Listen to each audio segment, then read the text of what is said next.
केवढा?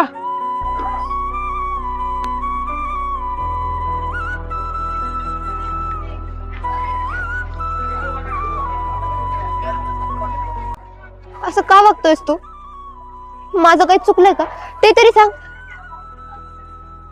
नाही, तुझं काय नाही, चुकलंय माझंच. नको त्या वयात नको ते सुचतंय मला.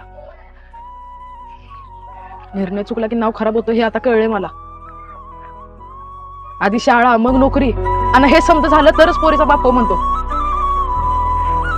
आता मी हे समज केलं तर शाळा केव्हा शिकणार, अभ्यास केव्हा करणार?